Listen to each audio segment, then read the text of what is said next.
about 6 heads of department, all of whom were fighting each other for a bigger chunk of the marketing budget. And some of those divisions were much more profitable than others. Some were had a greater cash flow than others. And they asked me to facilitate a session to try and overcome this. And so my answer to that was to leave one chair empty on the board at the board table. And I put a sign in front of the chair that just said "Our customer." It changed the conversation entirely because implied that one of our customers was sitting in that chair. And how impressed would they be to hear us all fighting about the marketing budget? It really did change the culture of the organisation quite significantly. They were all then pulling in the same direction more than was the case than had been otherwise. And that was just a stunt.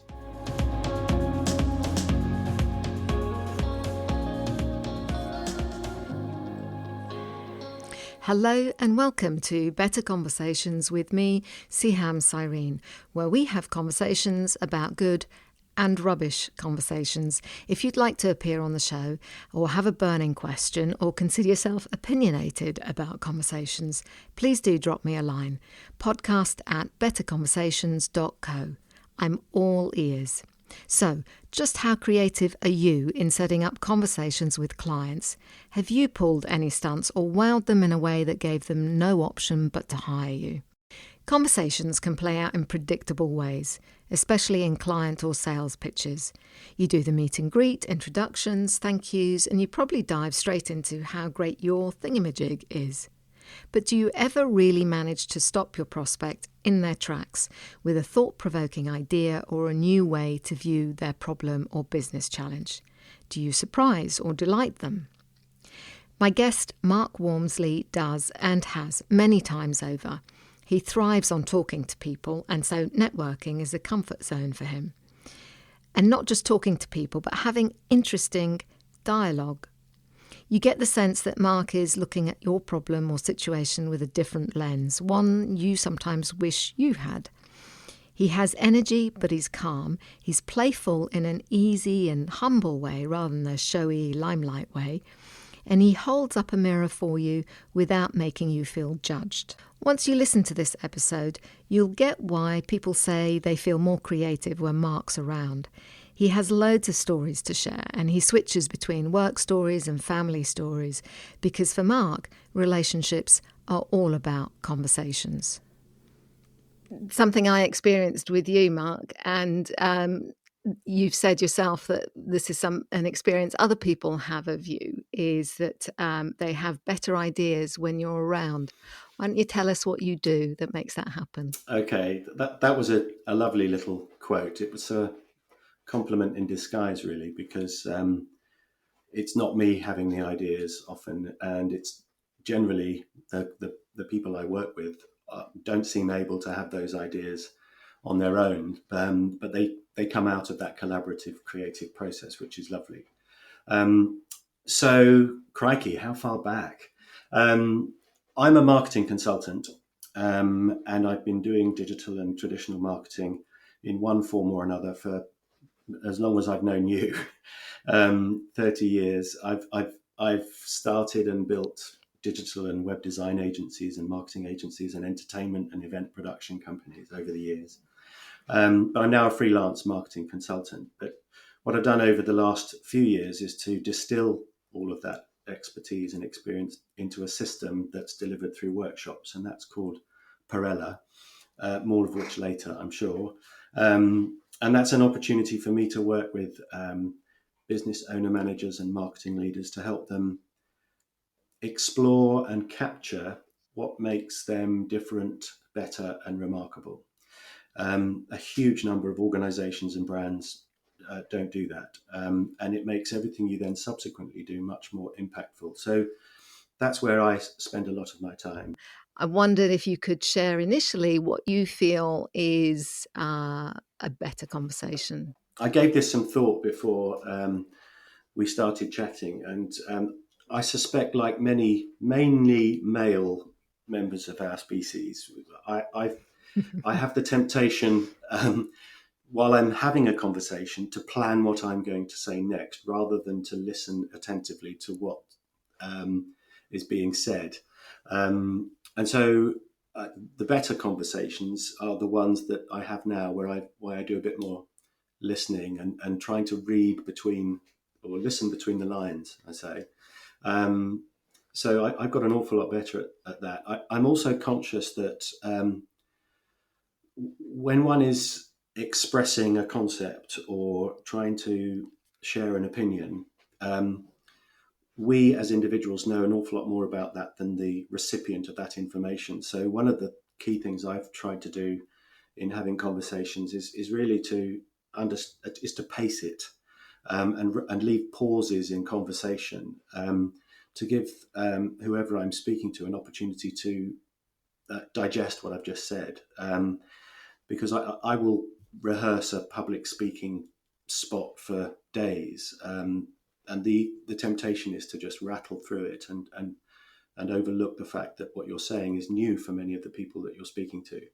So I'm a drummer and percussionist by training, so I know about timing, and I also know that it's the notes that you don't play that make the ones that you do much more meaningful.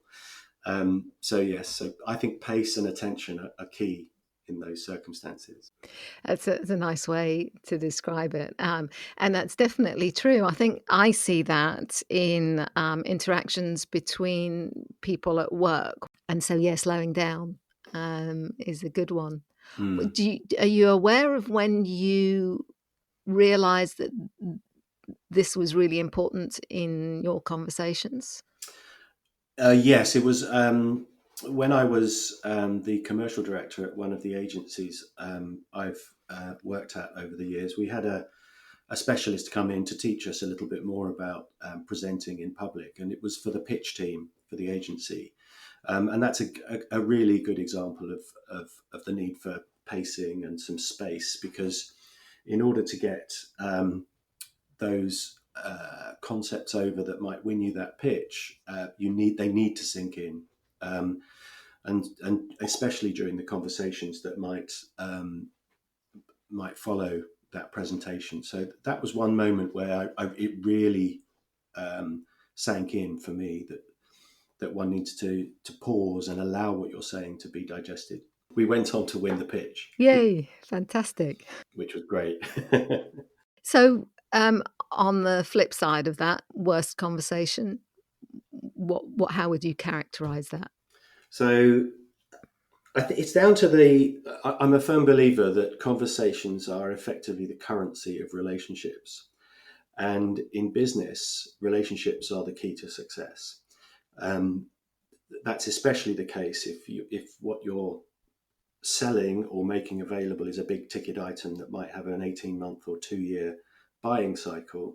The relationships are what keep you on the radar when you're in a stage of the buying cycle that isn't live, as it were. So it's the content and its delivery that are really important. And I was reminded by a friend to listen carefully to what people say, especially politicians, because if the opposite of what they're saying is unacceptable, then they're not communicating anything of value. So, for example, I was doorstepped by an electoral candidate once who said that she wanted better education, a stronger economy, and safer streets, for example. Now, if you're having a conversation and you say something like that, the alternative to those, or the opposite of those, is entirely unacceptable. So you're not, as a politician, actually communicating anything of value. And the same thing happens in business, I think, when the content is around, oh, our products are built to last, they're easy to use, and we give great customer service. Not doing any of those three things will have you out of business pretty soon. So what I love about conversations is when I'm learning something new and people are telling me how and why they do things, not what they do, because the opposite is often unacceptable. And similarly, conversations that don't have that integrity, in inverted commas, are the bad ones. So yeah, that's when I start struggling in conversations, when the person I'm speaking to, and hopefully it's not me too, isn't really communicating anything of value. not wishing to put you on the spot, but for that politician, for example, what would have made you keep the door open? So I'd want to know how they intend to make the streets safer. 20,000 extra policemen might well do it. I'd want to know what measures they're going to take to boost the economy and support small businesses in particular. That kind of how and why, rather than this is what we're going to do, that would have helped. And I try and do this when I'm writing. When I'm writing for projects, I keep that question uppermost in my mind. Is the person who's either listening to me speaking or reading what I've written gaining some insight into how and why I'm doing what I'm doing or saying what I'm saying? Because that comes down to capturing what's different and better and remarkable. Do you use questions in your as part of your toolkit when you're talking to your clients? Yeah, absolutely. I can't remember who coined the phrase, but one that I keep in mind an awful lot is seek first to understand. Um, the Hmm. it's a great place to start a conversation. The other little nugget that somebody told me once was, if you want to be the most important person in the room, make everybody feel that they are, um, and that means listening and showing interest. And the questions, yeah, I mean, there are some old sales technique questions of never finishing a sentence. Always give the person you're speaking to an opportunity to respond.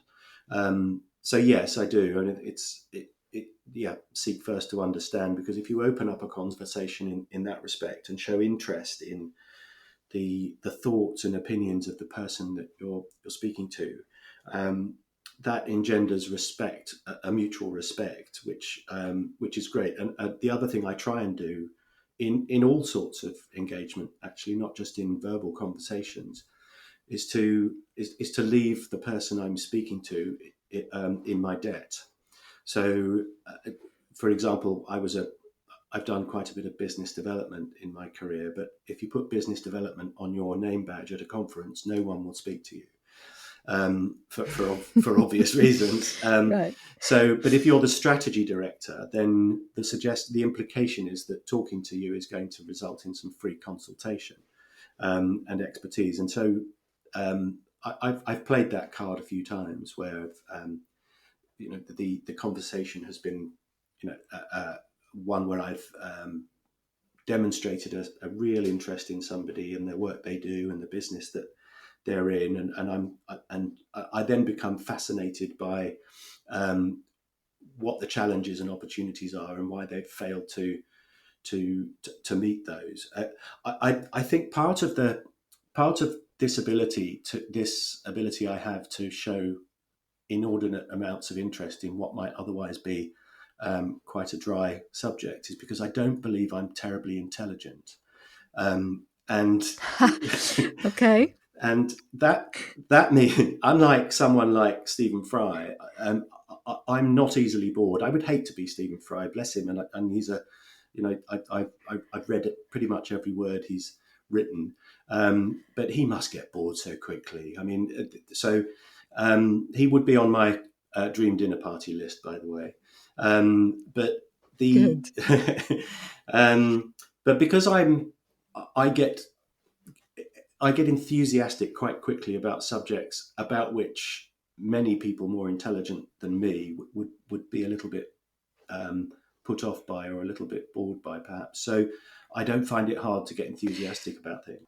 No, and I can second that from having worked with you. The lasting memory of the work that we did together was your enthusiasm, the ideas that that you generated or helped us generate, and just that eternal curiosity about you know what was important here, what is it that needs to be done or achieved. And Mm, and I know that stayed with me, that curiosity, that appetite to be curious about so many different subjects. I think you do yourself a disservice by saying You're not very intelligent, but but I know what you mean about the, just there is so much to know out there, and there is so much that that people we work with know about their fields. And so how do you draw that out of them? How do you take what they know and shape it into something that communicates something of value? Mm. I also had a thought about those labels at networking events. Are awful. I mean, yes, your name, okay, I get that, but having to put your job title on there is,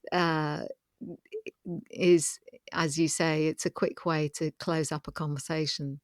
Um, what would be a better thing to put on in place of the job description? What I've should people put on there? I've used Turtle Wrangler before now, um, purely just to get that reaction that you just gave me. I have a friend who always wears the badge upside down, but I don't know if you've heard of the story about Scott Ginsberg, who Scott went to a networking event and at a conference, and accidentally left his name badge on and went to the bar at 5:30 and realized, and the conference was about how to make the conference was about how to make brands more approachable. Okay. And so he accidentally left the name badge on and stood at the bar, and one after the other, people came up to him and said, "Scott, your name badge is still on."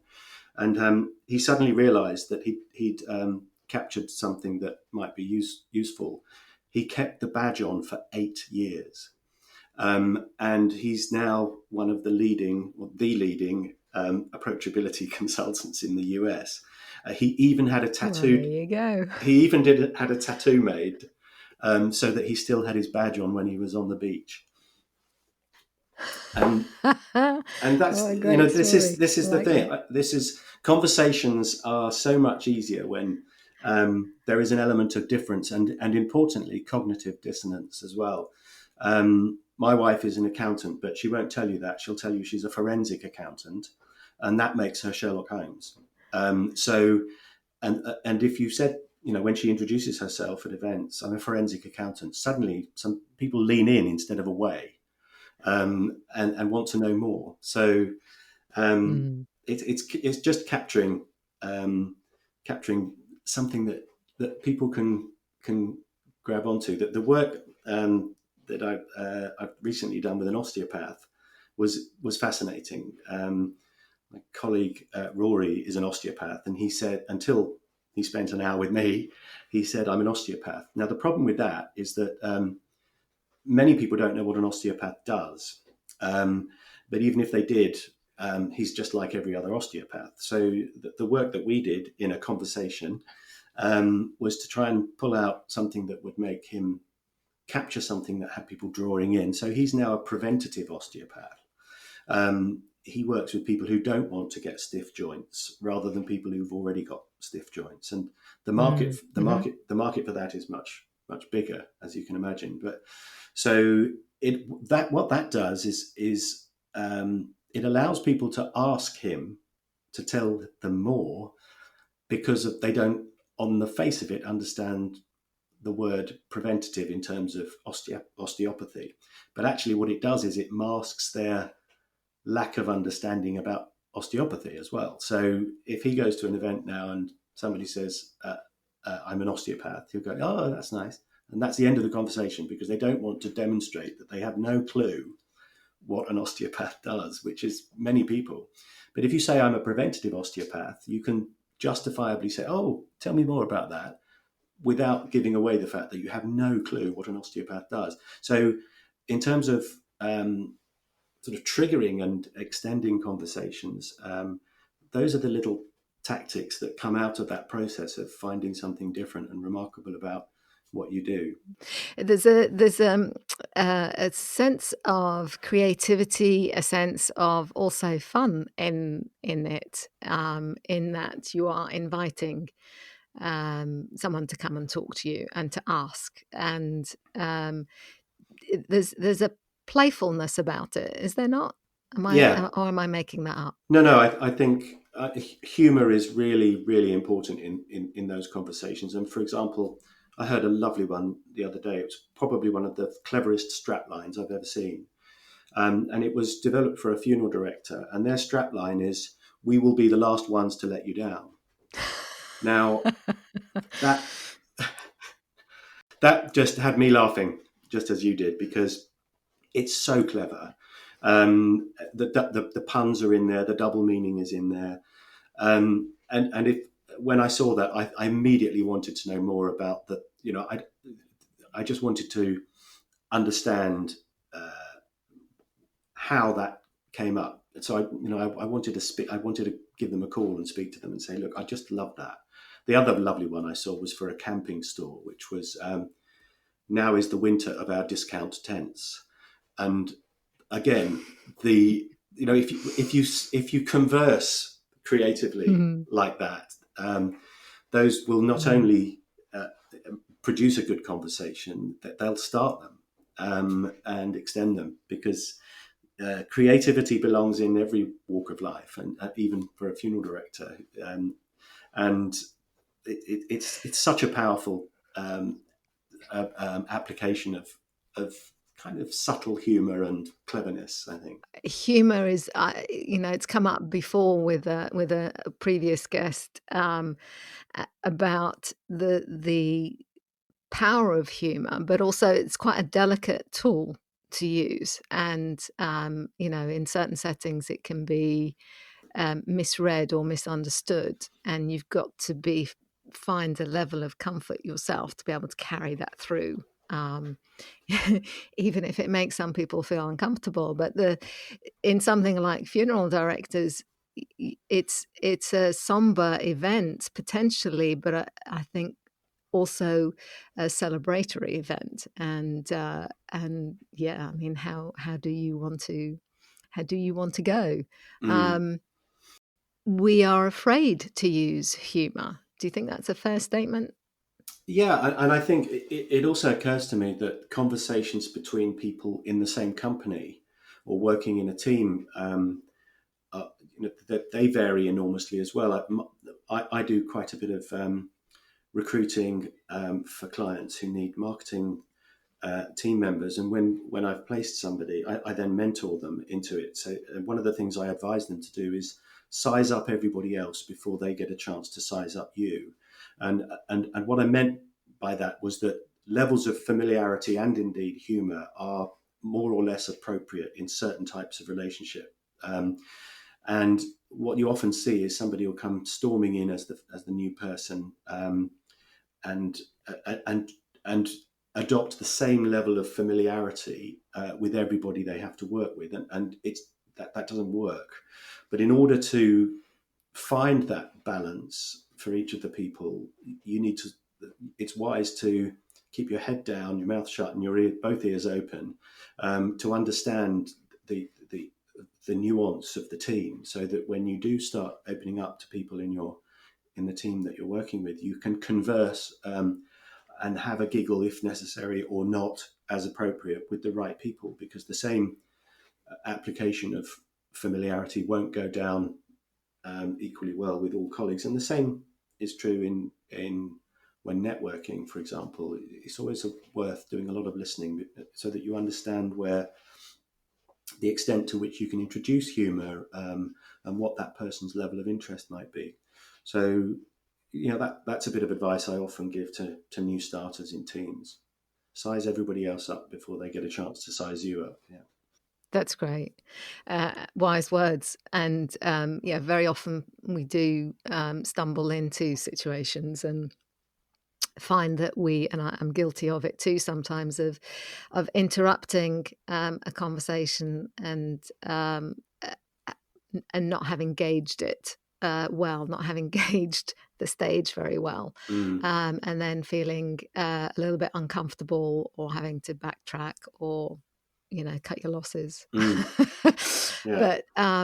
But yeah, being able to take the time to see what are the relationships here, what's appropriate, what's the level of humor, and some patience to maybe introduce your own humor as people get to know you and get familiar with you. People love the office joker, but that's not always the smartest career move. Exactly. Yeah. So, Mark, what would be your worst habit in conversations? Oh, crikey! Um, I think I think there's a lovely comedy sketch. I think it was the two Ronnies where the two guys are having a conversation at the bar, um, and one can't resist finishing the sentence of the other hesitant one. And it's extremely funny if you find it on YouTube. But I can't think of an Yeah. example. But I'm guilty of a certain type of that. I tend to race ahead of a conversation and try and identify where something might be leading. And so the danger there is that you're answering the question you think is just about to be asked. Um, that there's and there was I think there's a famous Mastermind sketch as well where somebody's answering the question before the one they've just been answered, and it's hilarious. That's always worth a look. But yeah, I think I tend to race away and make certain assumptions in conversations. The danger of the other danger is that, especially if you're having a conversation which involves more than two people, um, is you can often get lost in thought about a cutting response to something that actually was said 5 minutes ago. You come diving in and realize that the has moved on because you weren't listening. You just wanted to come up with something really clever to say, but actually, again, the timing's out. The moment's gone. Time to move on then. No, but it's true. It's keeping up with it's keeping staying present to what's actually being discussed and where it's going, and also asking those questions, asking for, a little bit more depth to what somebody is saying. Be in the present of the conversation. Don't try and second guess what's coming up, and certainly don't try and answer something that was asked 5 minutes ago. And if you're in the present of the conversation and right on the money with what's being discussed and the nuances of that conversation, that's the point at which you have the opportunity, should you choose to steer it slightly. But if you're in the past or the future of a conversation, you don't have your hands on the wheel. And I wonder for you, as you were talking there, what was occurring to me when people say they have better ideas when you're around. Um, Is it that you are helping people think to a greater depth, to think more broadly about what they're doing, to think in creative ways? Uh, I guess, yeah. I have three questions that I ask myself at any crucial decision making moment, and it has worked into my professional life as well. There are three questions, and the first is: are we addressing the real need? The second question is: have we informed ourselves of all of the options? And the third one is: have we thought all of those options through to their logical conclusion? Because if the answer to either of those three questions is no, then a good decision is not being made. And if a conversation is being conducted in order to make decisions, then that I often put that up on the screen. We've got to decide what to do about this. We have, a decision has to be made. We're going to talk about it, but let's keep in mind those three questions, because if we're not addressing the need, looking at all of the options and thinking them through, then we're in great danger of making a bad decision. So um, that's a nice little reminder Yeah, I love it. during those conversations, and that saved me my bacon on a number of occasions in the past. And when it's done as a group, it's even more powerful because the options come out. One of the things that my wife Jo is particularly good at is seeing the third way. So we'll be chatting about a challenge or an opportunity that we've got, either domestically or professionally. And she is always the one who comes up with well, hang on a minute, why don't we consider doing this? It wouldn't have come to me, and actually it wouldn't have come to her if we hadn't been having that conversation in a constructive way. So what's great, and what I love about conversations in general, is particularly the good ones, is when something is captured and communicated and documented that wouldn't have emerged in isolation, and that's the creative process. And so what I try to do, and I've facilitated a number of innovation days, is capture the thought process of all of the people who are contributing to the conversation, because and that's what I think was meant when somebody kindly said we have better ideas when you're around. I'm not a I don't come up with the answers. I create the environment in which you guys come up with the answers, and ideas. You can't go further upstream than a great idea. All of the best achievements in human history started with somebody having a creative idea that hadn't been had before, and that's the exciting part of a business life. Is look, okay, this is the challenge. We've seen this opportunity. How are we going? What can we do that's going to help us meet that challenge or opportunity, and come out stronger the other side? The creative process it requires that kind of collaboration, and that's facilitated by great conversations. Yeah, and also you have a persona and a presence, Mark, that I think supports that. You certainly make it really easy to start having ideas and have conversations and explore things. Your presence is one that probably everyone relaxes into, right? They feel comfortable being in a room with you, because all ideas are great. And you, from experience, you build on ideas. I can't recall you ever saying that's a rubbish idea, but you're also always building on somebody else's idea, and so you're validating the contribution that people are making. But also in terms of your body language, I think you're also very someone very easy to be around. Your facial expressions are very welcoming. You've usually got a smile on your face, and an openness about you. Is that something that sounds familiar or you recognize? It is. I think I have my father to thank for most of that. My father was notorious for his lack of confrontational stance, and he was very constructive about the way he communicated. But I'm one of the fortunate ones who can't remember my mother and father rowing, and because he was accommodating, capable of seeing the other side of the debate and the argument, and would seek that kind of conversational win-win. So I have him to thank for that, I think. But it's also, I think my approach and my calmness in those situations, and I do think I have been described as quite calm, has worked at home as well, because the more than one of my immediate family members have described me as the glue that makes it all work. And in order to do that and to be that person, you do need to be able to give the benefit of the doubt, think it through, seek first to understand, so that you can converse and and share opinions in a way that's constructive. I've been in meetings where there's clearly been a takeover person involved, or where everybody's been infighting. I'll give you an example. I did some consulting for a big removal company, and they're an international removal company, and they have a number of different divisions, from residential to fine art to business, international. About 6 heads of department, all of whom were fighting each other for a bigger chunk of the marketing budget. And some of those divisions were much more profitable than others. Some were had a greater cash flow than others. And they asked me to facilitate a session to try and overcome this. And so my answer to that was to leave one chair empty on the board at the board table. And I put a sign in front of the chair that just said "Our customer."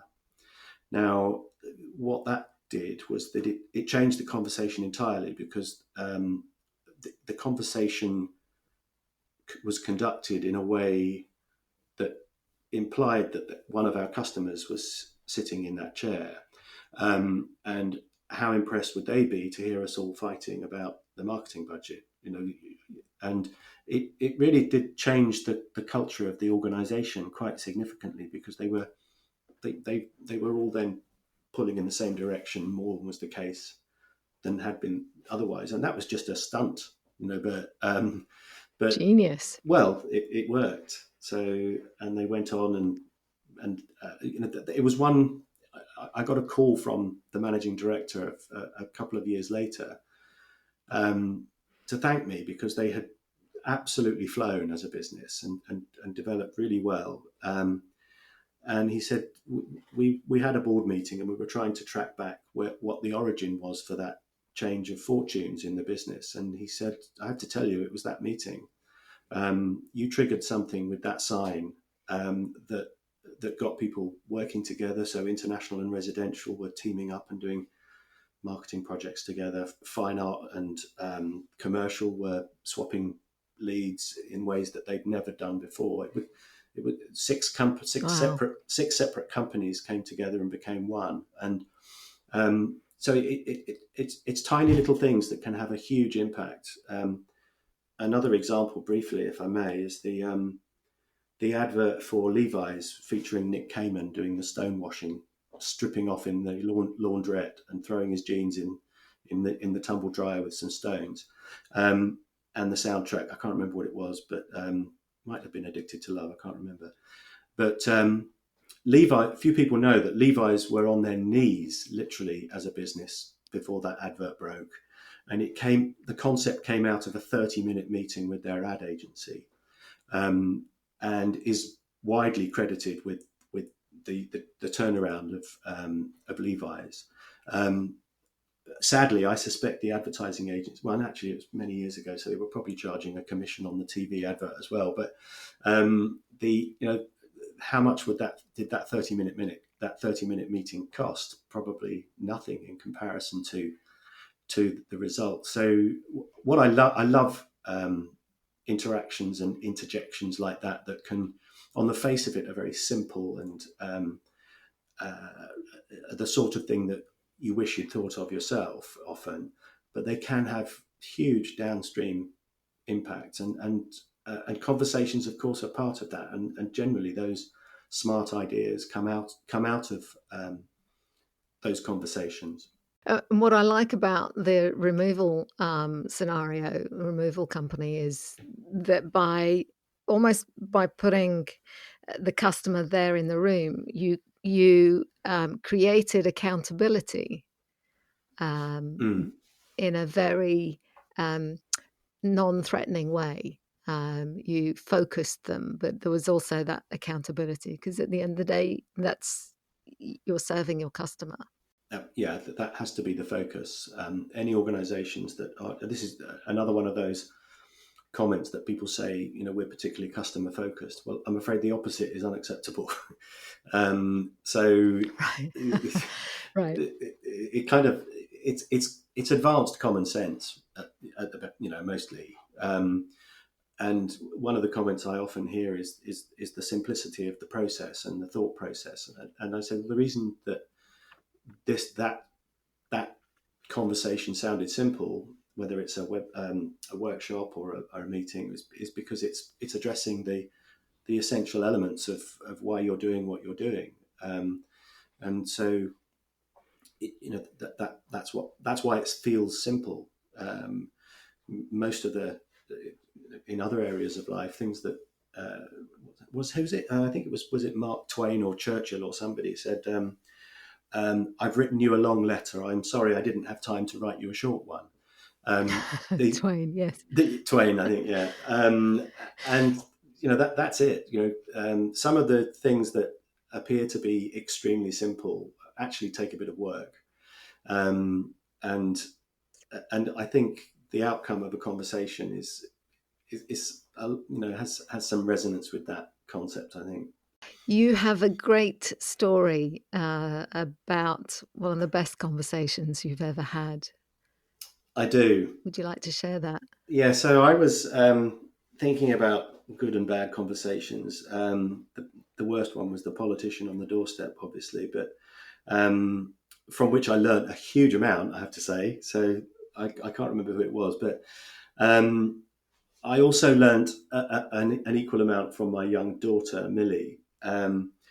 We were lying together in bed early on a Sunday morning when she was tiny, staring at a very white ceiling with very little to see, and she wanted to play I Spy. Um, I thought, okay, all I can see is the ceiling. We're lying on our back, but off you go, sweetheart. And she came up with you and the letter U, and I thought, okay, either she's playing a game with me here, or I can't see. And I said, look, I have no idea, sweetheart. And she said, it's us, silly. And that reminded me that even it's not, you have to dig a bit deeper. And that phrase that I sometimes use, listen between the lines, is really comes from that. And that was her being childlike. But she didn't realize how clever she was being in terms of teaching me a really good lesson, that you just have to, open your mind to all of those possibilities. But that was lovely. Yeah, I frequently remind her of it now that she's 18. Well, it's great because often the answer is right there, isn't it? Yeah. We can't see it, and it what it speaks to for the person that can see it, or the person who has been stimulated to be creative to see it, is it speaks to their personal values, of what's important to them in that moment or in their work, or Mm, why they put in the hours that they do, for their passions. So yeah. clearly for your daughter, that moment with you was everything. It was great. It's we'll both tell that story for years and years. I'm sure, but you need people like that. You need two people like that in a creative conversation. You need somebody who can think a little differently, and you need somebody who can learn from that. Really important. I read somewhere about a session that Hewlett Packard did. I think, oh no, it might have been Xerox. It was a meeting about technical development for photocopiers, and they decided to be extremely creative about it. And the problem that they were facing was that their copiers were getting blocked.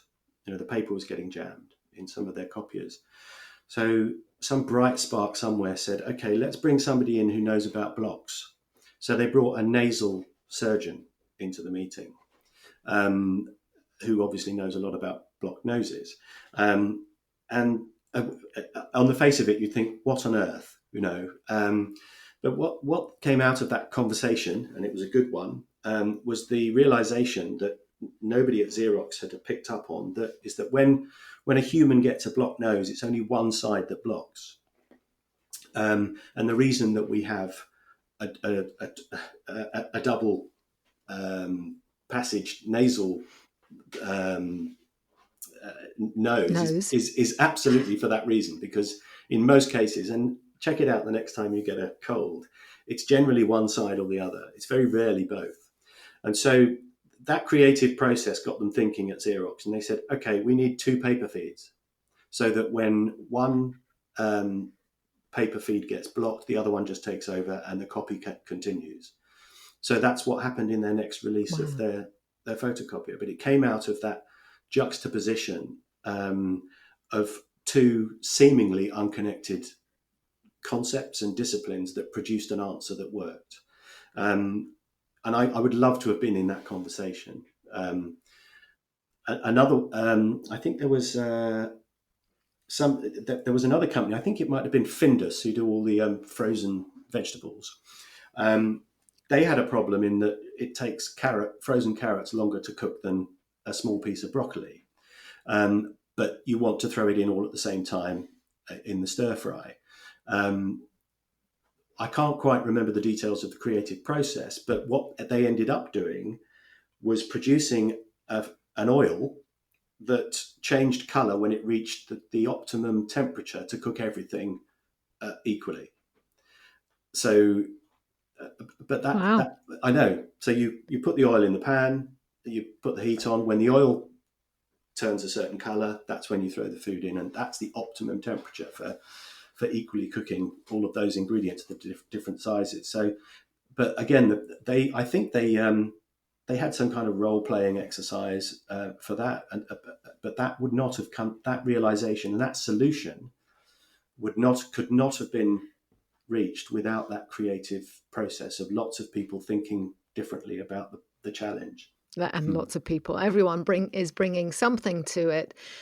Taken in isolation might not work, but the Yeah, combination of ideas, or the adaptation or iteration of an idea, yeah, can yeah, produce something. yeah. Collaborative creativity is a 2+2=5 thing, and of course it Mm. depends on good conversations. What are you good at in conversations? I think I've been accused, if that's the right word, I've been accused of the overuse of analogy.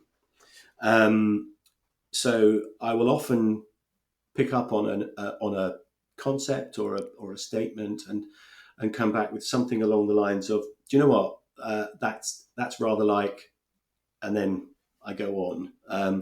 So yes, I was once asked to come up with a concept that would describe the descent into schizophrenia, and this came out of a very creative conversation, and the end result was used and still is.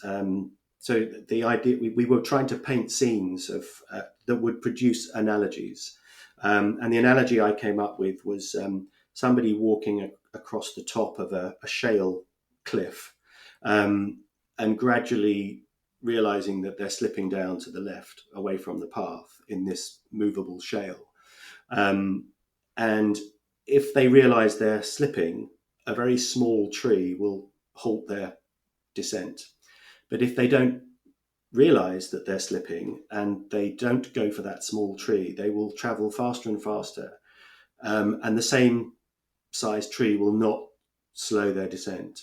Um, and the people I spoke to who'd been working in schizophrenia loved that analogy because it allowed people to understand the importance of catching somebody early in those circumstances. And it became a campaign that was extremely successful. But had I not had that approach to sharing analogies in conversations, that wouldn't have emerged. So I think, yeah, analogies is what I'm good at in conversation. Brilliant. What would you like to leave listeners with as a message about conversation? I think what I'd say, I think, is what I think I mentioned a little earlier, that I'm firmly of the opinion that conversations are the currency of relationship, if you like, and that if you're in business, then relationships are the key to success, especially if you're in the kind of business that requires the development of trust and respect in order for a transaction to happen. So, and again, listening between the lines. I think that there is. I have a. I'm quite well known for recording as many conversations as I have as possible. Obviously, with the participants' agreement, but I find that when I listen back to a meeting, that I can, and I do it once or twice if it's a really important meeting. There is so much that you miss. So Mm. my advice for anybody in a professional or consulting scenario or trying to capture ideas from a group of people is always record it. Obviously, get permission, but always record it. You can even have it transcribed overnight and sent out to everybody the next morning.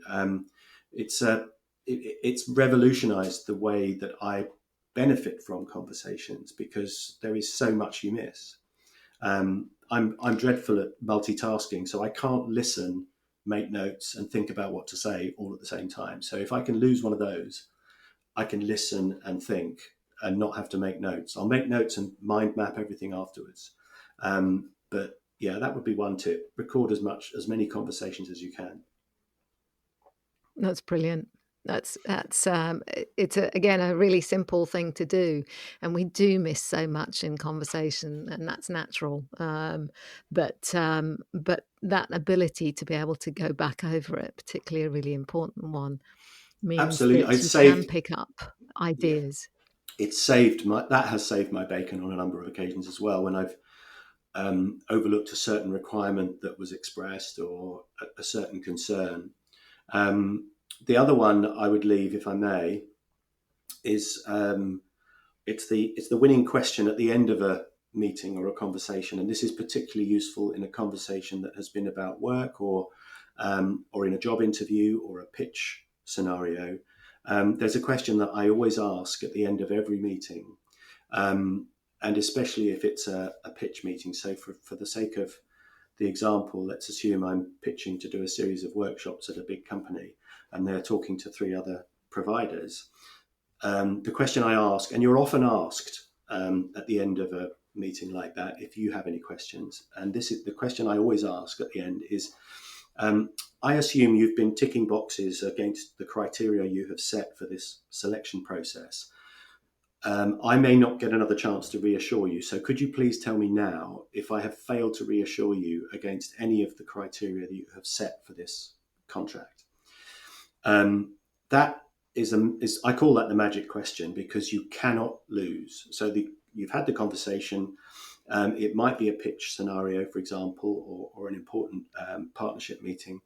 One of two things happens. If any of the people that you've been speaking to do have a lingering concern about your suitability, they can express it, and you have a chance, the last chance in many cases, to reassure them, perhaps pulling out another case study or introducing another idea.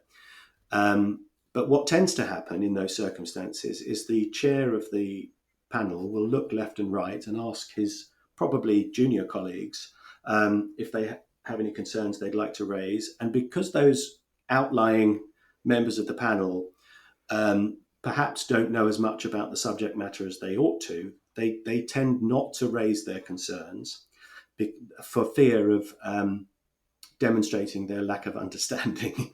And if nobody raises their concerns, the chairman of the panel typically says something positive. No, you've done a great presentation, thank you very much. And that feeds off into the others. But crucially, once you've left and the meeting has ended, anybody who did have a lingering concern tends not to voice it in conclave after you've left, for fear of being criticised for not doing so to give you the opportunity to respond. Right. And in terms of conversation engineering, if that's a thing, that's one of my tricks of the trade, because by asking the right question, you're producing a win-win situation, because either you get to reassure them or they don't raise their concerns in private. So, and I know, I've been told, I know that I've won quite sizable contracts because I gave people that opportunity. So that would be my last tip for conversation engineering. Brilliant. No, it's brilliant advice, because you're not leaving a risk on the table. You've given yourself an opportunity and other people to take that time to voice their niggling, it's even not just that they might feel stupid, they just don't know if it's relevant. And sometimes the most important point of resistance is the last thing to be said, and so by giving the floor again, you decrease the risk of it remaining unsaid. That's extremely insightful. I hadn't thought of it like that, because what you've captured there, and I'm afraid I'm going to give you another analogy, is if you've had a wonderful meal, if you have a wonderful meal but the coffee is awful, what taste do you take out of the restaurant? And you're absolutely right. Conversely, if I may, the other trick I do in those circumstances is to concede a failing at the start of the conversation, because I was on the pitch team for a project for a big company in healthcare in New York, and we were London based, and we didn't have a New York office. Now, I knew, having read the brief and studied the proposal, that that was likely to be a sticking point for the prospective client. So what we did in those circumstances, we faced that head on right from the start. And I think even in my opening address to them, I said, we've done a little bit of a brainstorm here, and we think that your biggest problem with us is going to be the fact that we don't have an office in New York. And I said, I'm going to explain 3 reasons why that's not a problem. And I've also recorded a video from one of our clients in Toronto, who I asked to talk about their experience of working with us without an office in Toronto. And we played the video. Wow. What that did was it prevented them harbouring that concern for the rest of the presentation, because I knew that if we had not headed that off at the pass, they would be thinking, yes, but they haven't got an office in New York. Yes, but they haven't got an office in New York. Yes, but they haven't got an office in New York, all the way through the presentation. And we couldn't afford for them to do that, because they wouldn't have been picking up on what we really wanted to communicate, which was why we were different, better and remarkable than some of the other agencies they might have spoken about. And again, that was a successful pitch. We got that. But my favourite was for a big credit card company that should remain unnamed for reasons of litigation, presumably. We won, and it was a 7-figure contract that we won, and I led the pitch. But the person who stood up to introduce us at the start of the presentation was our favourite client. And she stood up and said, I'd like to, thank you for this opportunity. I'd like to introduce, and she introduced us all, and then sat down, and someone on the panel said, hang on a second, what's your role in this? And she said, oh, no, I'm not on the pitch team. I'm their happiest client. So we had started the conversation by surreptitiously introducing our happiest client to them. And that set the scene for the rest of the conversation. They knew we were clever. They knew we were creative. They knew we were brave, and they knew we had a happy client. And the conversation changed as a result of that. So it's those little triggers and smart ideas that can make all the difference. And we won that as well. Well, there's an element of surprise and delight, right? That you're starting. That's the scene that you're setting. Is you will be delighted. Yeah. And you gave that experience from the beginning. And it was a creative Brilliant. project, so we had to demonstrate our capacity to be creative, and that did. And I've spoken to the clients since then. That was a number of years ago, but they confirmed that was a major part of the decision to hire us. I wanted to do something that nobody else would do. And I was reasonably confident that none of the other agencies in the pitch were going to do that. And I was right. None of the other agencies brought a client along as a member of their pitch team. It was unheard of. So it's that approach really that just doing something that's going to be remembered. Brilliant. Mark, thank you. I've really enjoyed all the stories. You have a phenomenal memory for multiple scenarios, things that happened. You're definitely, I can see you're tuned in to what's going on for people in the room. Just wanted to say a big thank you for joining me today. No, it's my pleasure, Sehaam. Thank you. It's been great fun.